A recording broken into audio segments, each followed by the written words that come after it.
किसने कहा कि तथागत का संकल्प तो सर्वथा योग्य है।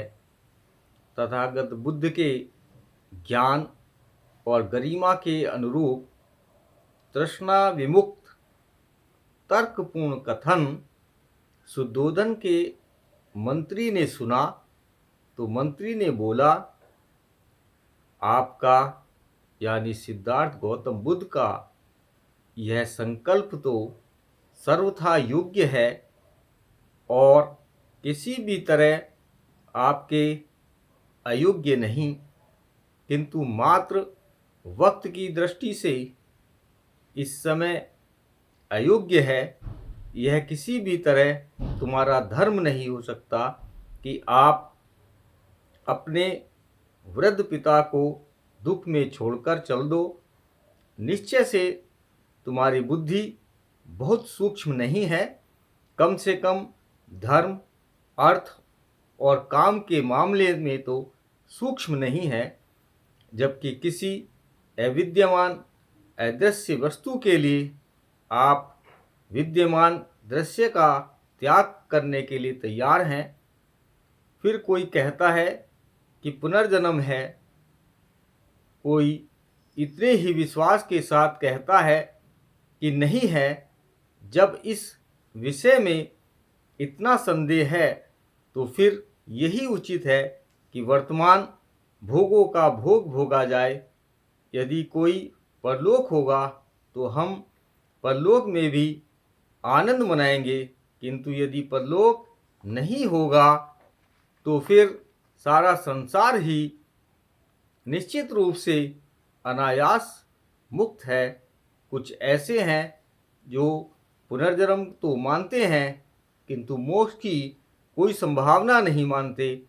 उनका कहना है कि जैसे आग स्वभाव से ही उष्ण होती है और पानी स्वभाव से ही तरल होता है, इसी प्रकार यह संसार का स्वभाव ही संसरणशील है। कुछ का मत है कि सभी वस्तुएं स्वभावज हैं, स्व प्राकृतिक अर्थात स्वाभाविक और सहज हैं, चाहे अच्छी हो, चाहे बुरी हो, चाहे सत्य हो, चाहे असत्य हो।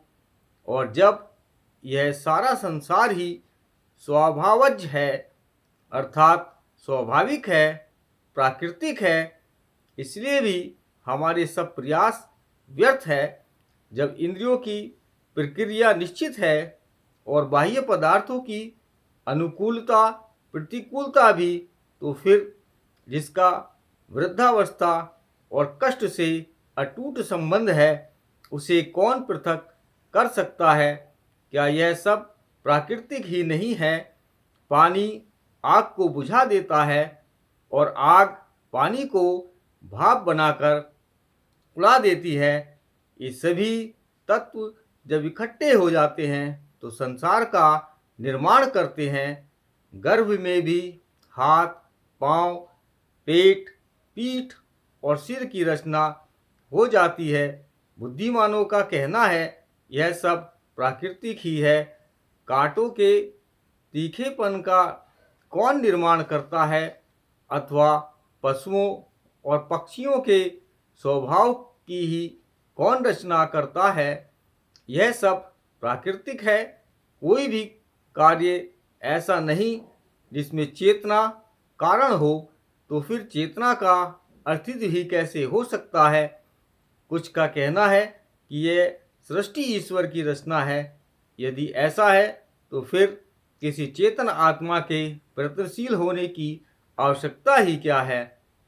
जो सृष्टि को गति प्रदान करेगा वही उस गति को रोकेगा भी।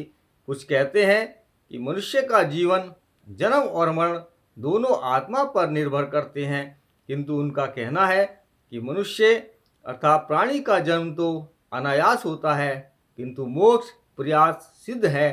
आदमी मनुष्य संतानोत्पत्ति द्वारा पितृ ऋण से उऋण होता है, शास्त्र अध्ययन द्वारा ऋषि ऋण से और यज्ञों द्वारा देव ऋण से।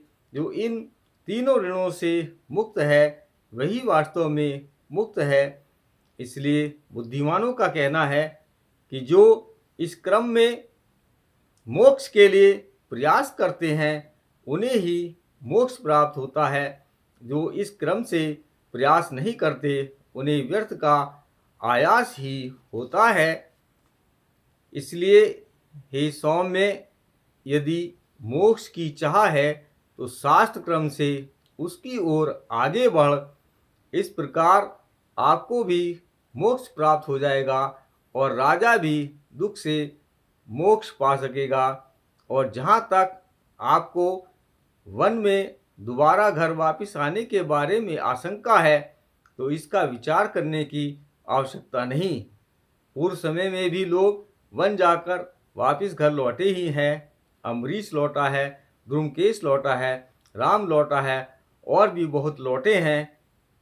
भगवान बुद्ध का दृढ़ता तब मंत्री के प्रिय और वफादारी से भरे वचन सुनकर उस मंत्री को, जो रास्ते की आंखों के समान था, दृढ़वती बुद्ध ने अपना उत्तर दिया, यथोचित, न उकताने वाला और न जल्दबाजी से युक्त, कुछ है व नहीं। इसमें मेरे लिए कोई दूसरा प्रमाण नहीं है। तपस्या और साधना द्वारा मैंने स्वयं सत्य को जान लिया है। मैं किसी ऐसे सिद्धांत को स्वीकार नहीं कर सकता जो अज्ञानश्रित है और जिसका सिर नीचे और पैर ऊपर की तरफ है। मैं किसी ऐसे सिद्धांत को सही स्वीकार नहीं कर सकता जिसमें सैकड़ों बातों को यूं ही पहले से ही मानकर चलना होता है। कौन बुद्धिमान आदमी केवल किसी दूसरे पर आश्रित होकर किसी बात में विश्वास करेगा? मानव जाति तो अंधेरे में एक अंधे के पीछे चलने वाली चक्षुहीन जाति बनी हुई है।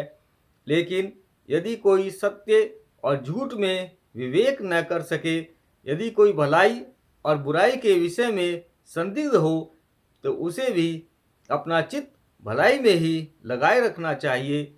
सद्वृत्ति वाले के लिए थोड़ा व्यर्थ का परिश्रम भी कल्याणकारी ही होता है। लेकिन यह देखकर कि इस पवित्र परंपरा का भी ठिकाना नहीं, यह समझ लो कि ठीक वही होता है जो विश्वसनीय लोगों का वचन हो। और विश्वसनीयता का मतलब है निर्दोषता। जो स्वतः निर्दोष है वह सत्य का अपलाप बकबक कर कर ही नहीं कर सकता। और जो तुम मुझे घर लौट चलने के बारे में कह रहे हो और अपने पक्ष के समर्थन में कुछ लोगों के उदाहरण दे रहे हो, तो ऐसे लोगों की क्या प्रामाणिकता जिन्होंने अपने व्रत को ही तोड़ दिया। चाहे सूर्य पृथ्वी पर आ गिरे और चाहे हिमालय भी अपने स्थान से हट जाए, तो भी मैं किसी हालत में भी इंद्रिया विषयोन्मुख होकर घर नहीं लौट सकता। मैं जलती हुई आग में प्रविष्ट हो जाऊंगा, किंतु बिना अपने मानवता के कल्याण के उद्देश्य को पूरा किए घर नहीं लौट सकता। इतना कहा और अपने दृढ़ निश्चय के कारण तथागत सर्वथा उपेक्षावान होकर उठकर चल दिए। तब आंखों में आंसू लिए मंत्री और पुरोहित निराश होकर कपिलवस्तु लौट आए। उन्होंने सिद्धार्थ का अड़िग निश्चय सुन लिया था।